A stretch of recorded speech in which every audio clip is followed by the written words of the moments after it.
The association is back. Happy NBA opening day. It all tips off at 8 Eastern. Two of the last three MVPs in action, both LeBron and Steph Curry. Here is your evening slate. Cavs, Bulls, Pelicans, Warriors, and Pistons, Hawks. It's the beginning of the season, but it's never too early to discuss how it will end. Vegas puts the Cavaliers as the 2-1 favorites, followed by the Warriors and Spurs with both 4-1 odds. Then the Thunder 7-1 and the Clippers 8-1. Stephen A., which teams on opening day will be in the NBA Finals? Well, first of all, let's get the obvious out of the way. Okay. Let's talk about the Cavs coming out of the East. I definitely believe that will be the case. I just believe that if Kyrie Irving is healthy, even if Kevin Love is not, or if Kevin Love is healthy, even if Kyrie is not, I think that this goes in a forward direction. I'm just of the mindset that the Cleveland Cavaliers are absolutely loaded. Contrary to popular belief, I believe that the Miami Heat will meet the Cleveland Cavaliers in the conference finals. I believe that D-Wade and Chris Bosh and the crew, Pat Riley, is on a collision course with Cleveland to meet in the conference finals. I know a lot of people out there like the Washington Wizards. I love me some John Wall and Bradley Beal. I think they're special. But I'm not sold on Nene. Gortat I like a lot, but I'm hearing Jared Dudley or Chris Humphries is going to be your 4, and you're going to be jacking up more threes, and that's your recipe to success. I don't see it. Keep your eyes on Milwaukee.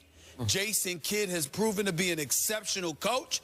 They got Greg Monroe added to the squad. Jabari Parker's coming back. You got Michael Carter-Williams and the crew. Milwaukee will be in the Final Four of the Eastern Conference, but I think Miami or Cleveland knocks them off. I think Cleveland knocks everybody off in the East. They go to the finals. Okay. Out West. Here we go. Out West. Wild, Wild West. Let me throw this out there. Here are the teams.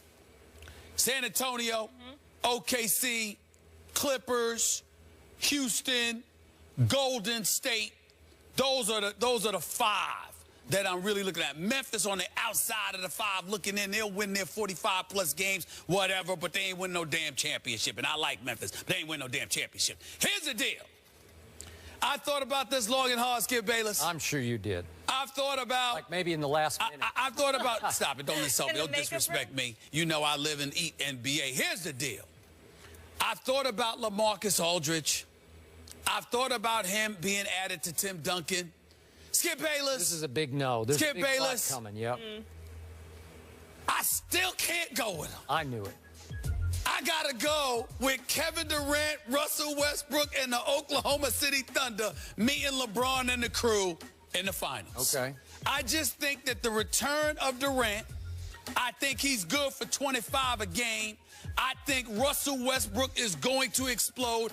Enes Kanter can't guard me, but he is good for 20, for 18 and 10 a night. Yep. Serge Ibaka is there. Dion Waiters is looking to make a name for himself. Anthony Morrow and those boys can do some things. I just think that from a matchup perspective, they're a nightmare. I think Golden State, they're not fraudulent. They're the champions. They deserve respect. They got the best shooting backcourt in the NBA. Yep. I get that, but a lot of injuries took place that led the way to their championship last year. I don't think that's going to happen this year. The Clippers are a team that wouldn't surprise me if they got to the finals, but damn it, I'm sick and tired of picking them and then watching DeAndre Jordan shoot 39% for the free throw line. I can't take it. I just can't take it anymore. I just can't take it. Okay? You got to be able to make free throws, all right? Yep. When he proves to me he can make free throws, I'll change. But until then, I can't go with that.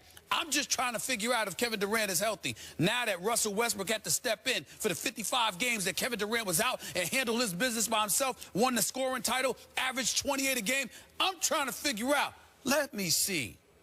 Who the hell gonna stop Russell Westbrook? Steph Curry? I ain't got nothing but love for you, bro. Nobody can stop you, but you can't stop Steph Curry. Chris Paul, the quintessential point guard, a superstar. You can't stop Russell Westbrook. Tony Parker, oh, no. I mean, you have no answer for this man. So the way I look at it, this is basketball, baby.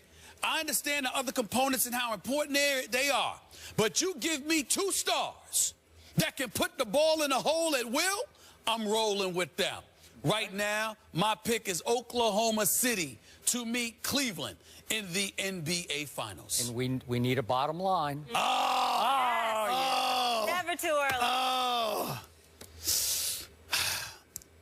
I'm going to have to go with LeBron in Cleveland. Ooh-wee. I'm going to have to go. Now, that would be a story. I'm going to have to do that because I think that Kevin Durant's kryptonite is LeBron.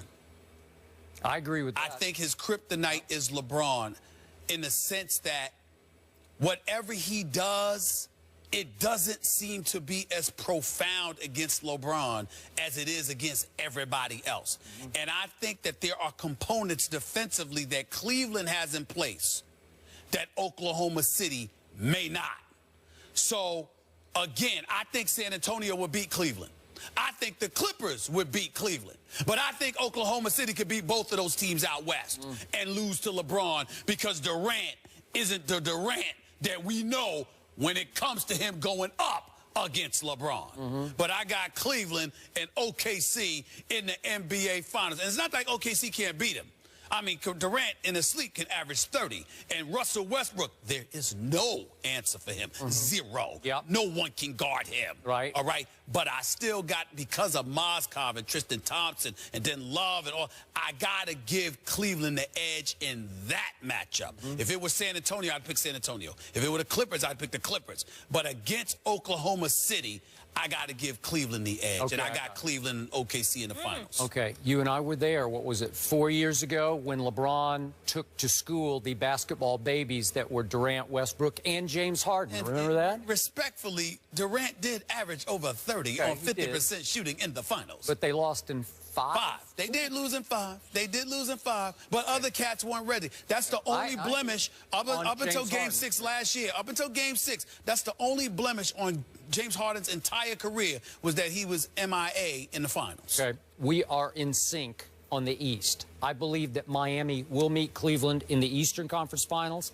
and that if the Cavs get healthy, and that includes the man you just spoke of, LeBron James, he's got a back issue. I'm not concerned. Okay, well, I'm not at this moment either, but I'm a little concerned about Shumpert, and I'm very concerned about Kyrie's knee because it ain't right yet, and it was a horrific injury that he suffered. God bless him. He's a good kid. He's a great player.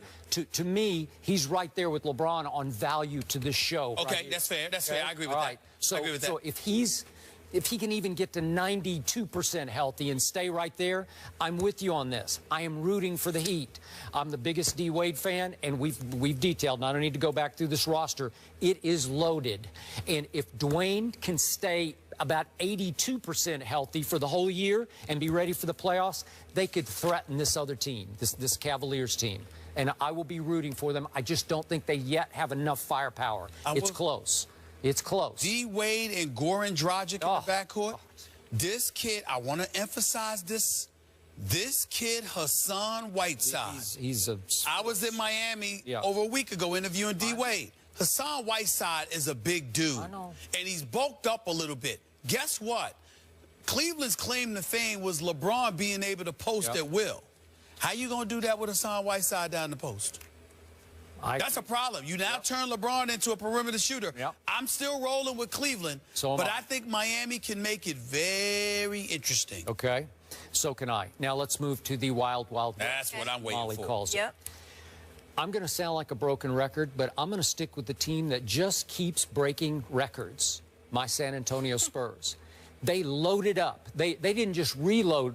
They bulked up to the point that I don't think even the West can touch this team with LaMarcus Aldridge on the first team and David West manning the second team. And right now, I believe that my second five is at least as dangerous to play against as my first five. And just to reflect to remind people, it's Duncan, Parker, Kawhi, Danny Green, LaMarcus Aldridge starting.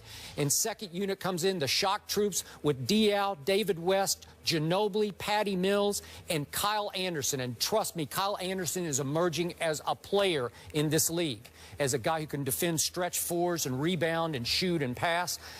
Manu Ginobili recommitted and refocused in the offseason because he was ashamed of the way he played last year. Trust me, he's going to turn back into a force on this team this year. Okay. So my point is, I got one other name for you, and it's going to become our pet name on this show. Oh, no. You ready for this? Yeah. Boban Marjanovic. Boban Marjanovic. Boban Marjanovic. Or nickname Bobby. Bobby. We are going to be talking about Bobby all year. Boban Marjanovic, 7 feet 3 inches from Serbia. Will take the Aaron Baines role, play 18 minutes a game. Will start for Tim Duncan on many nights when Duncan sits and rests the whole game. I think he's a player.